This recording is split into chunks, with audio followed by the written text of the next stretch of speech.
Bismillahirrahmanirrahim, hello les fanophiles. On continue notre série de cours concernant l'anatomie humaine et précisément l'anatomie du membre inférieur. On va parler maintenant des muscles de la cuisse. Si vous regardez, on a ici une coupe transversale de la cuisse. On trouve trois loges musculaires. Le premier, c'est cette loge antérieure, qui contient donc le rectus fémoral, etc., Donc cette loge antérieure. Et on a deuxième loge qui est très postérieure et un loge médial. Donc un loge médial qui est généralement par les adducteurs. Donc on commence par la loge antérieure. On a donc la loge antérieure. On a le muscle principal, c'est le muscle quadriceps. Donc on a le loge de muscle quadriceps. Contient 4 chefs, donc quadriceps 4 chefs. On le met donc, on a le muscle vaste médial. Ici on a le vaste médial et ici on a le vaste latéral, et le muscle droit fémoral et le vaste intermédiaire qui est lorsqu'on enlève ce muscle droit fémoral, on tombe directement sur le vaste intermédiaire. Donc le quadriceps qui va terminer par un tendon ici sur la patella appelé le tendon quadricipital. Donc nota bene, le seul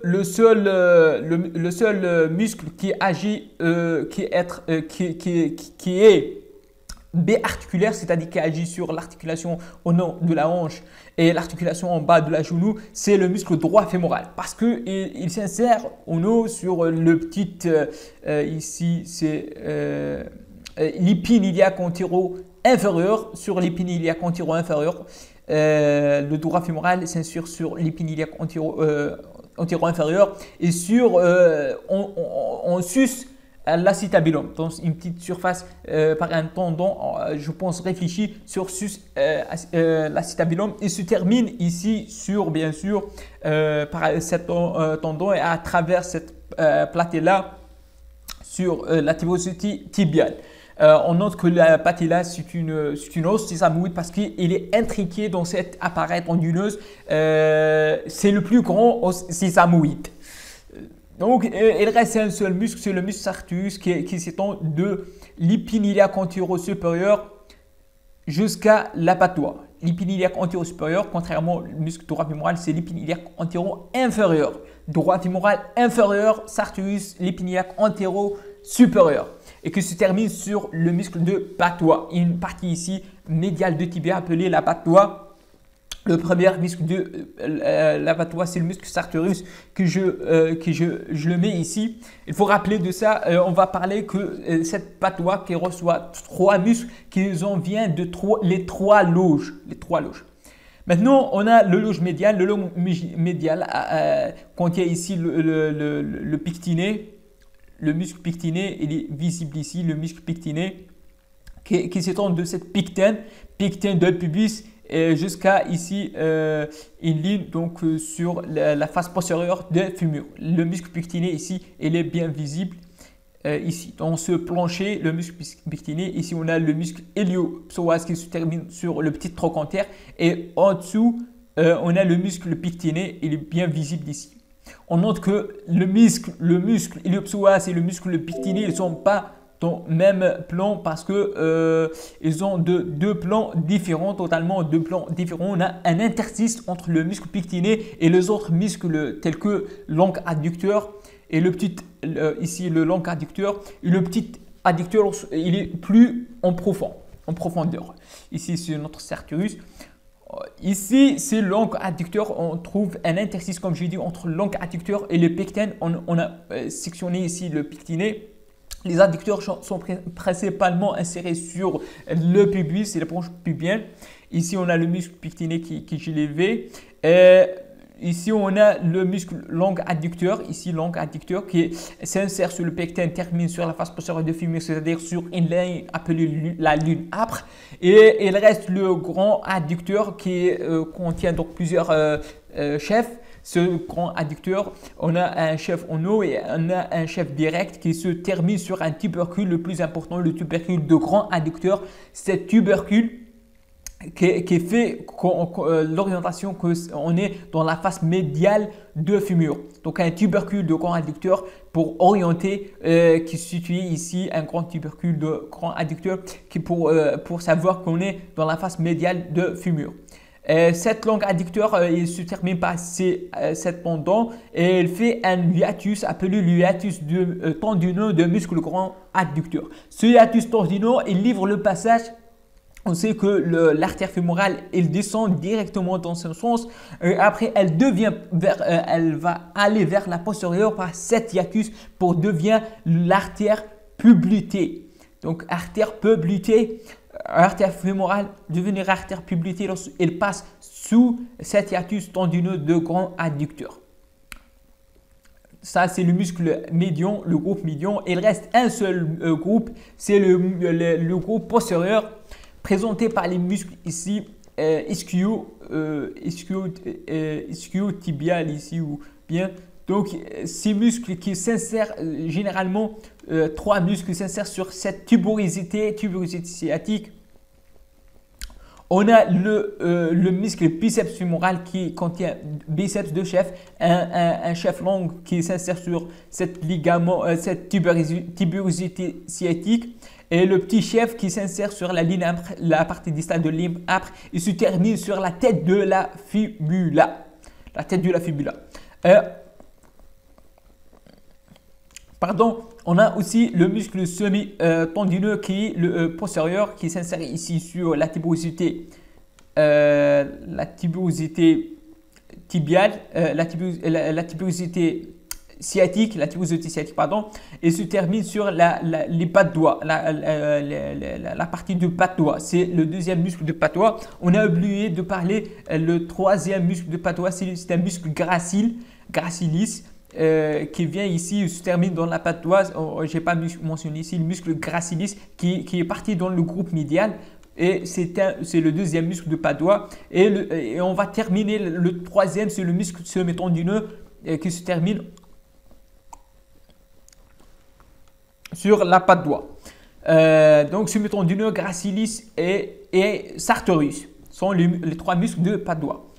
Et le dernier muscle qui s'insère sur cette tuberosité sciatique, c'est le muscle semi-membraneux. Lorsqu'on enlève cette semi-tendineux, on trouve c'est plus en antérieur ce muscle semi-membraneux. Il se termine aussi dans la partie médiale. Donc, on a deux tendons ici. Si vous palpez votre articulation du genou en arrière, vous sentez qu'on a deux tendons en antérieur.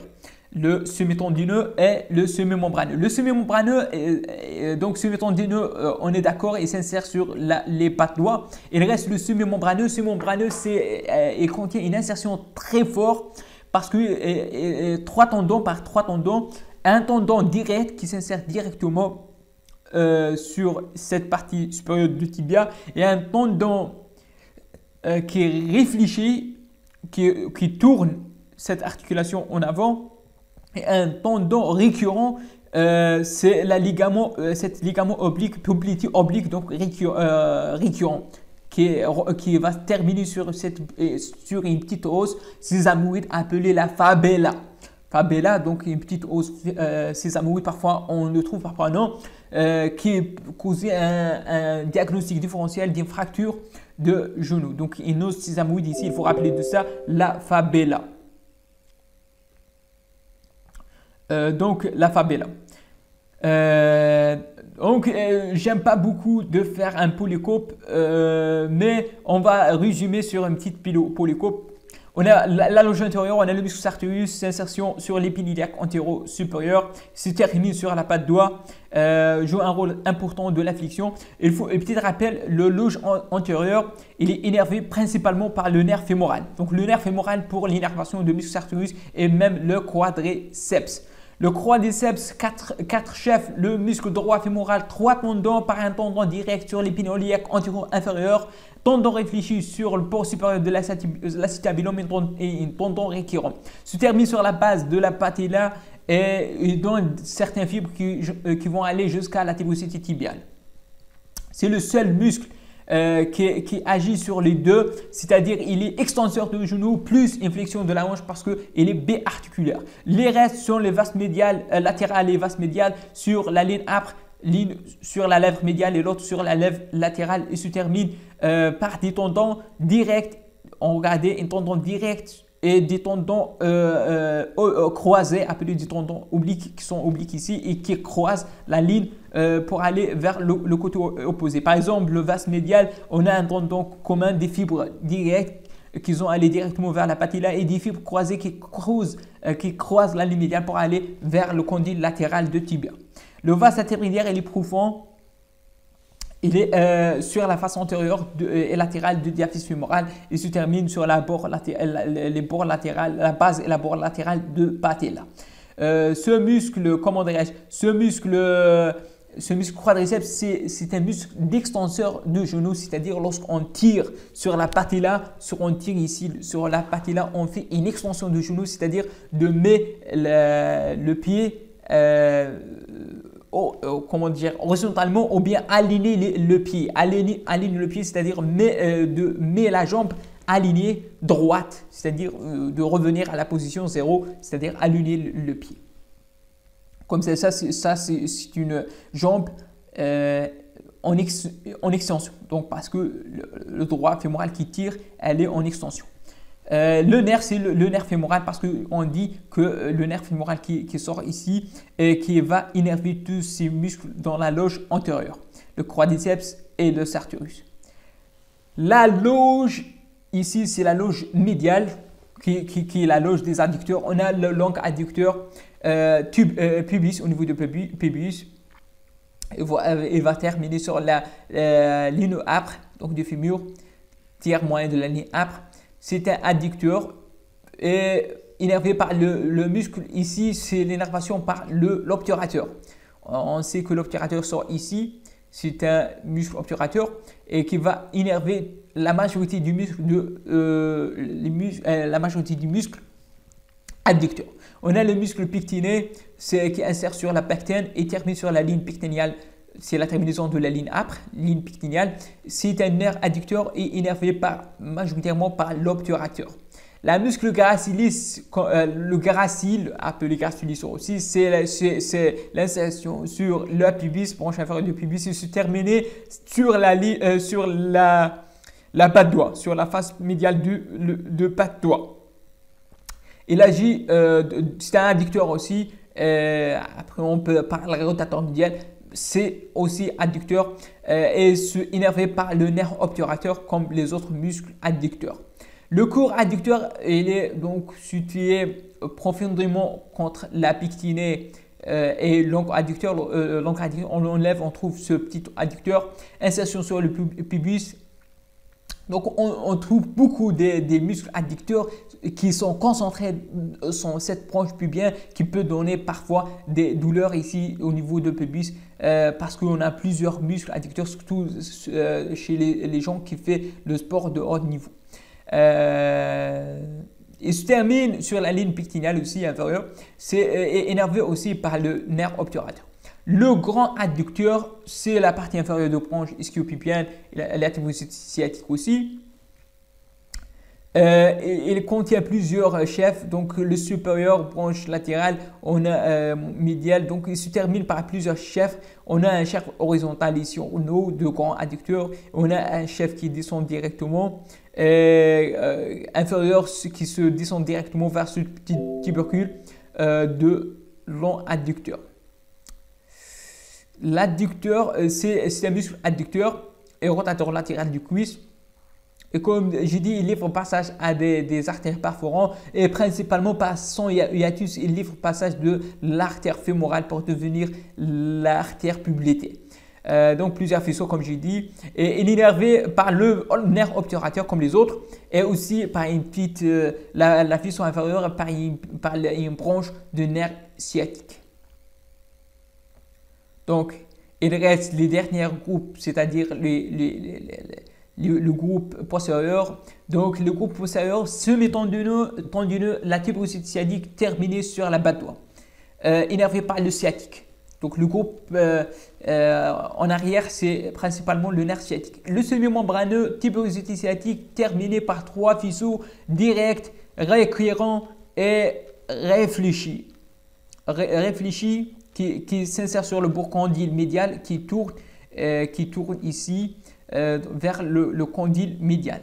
Et le récurrent qui fait une oblique, ligament oblique poplité, ici cette oblique poplité qui se termine sur le corps condylaire latéral ou bien la fabella, c'est un petit os sésamoïde. Et tendon direct, donc directement sur la face postérieure du condyle tibial. Et innervé par le nerf sciatique. Donc ces muscles sont agiles il fléchit le genou sur la hanche. Donc il sert à la flexion de la genou sur la hanche. Donc on peut dire sert à ramasser votre jambe. Le dernier sur le muscle biceps fémoral, long chef sur la tuberosité sciatique, le petit chef, le court chef sur la lèvre latérale de la ligne âpre. Il livre passage de le nerf sciatique entre ces deux chefs, donc il est énervé logiquement par le nerf sciatique. Terminaison et termine sur la tête de la fabella, donc de la fibula, c'est pas la fabella c'est le muscle semi-membraneux, c'est un petit os sésamoïde la fabella, mais ici c'est la fibula appelée, c'est en latin, en grec appelée la péronée, l'os péronéal, donc fibula, il termine sur la tête de fibula et quelques fibres attachent partie proximale de la face latérale du tibia.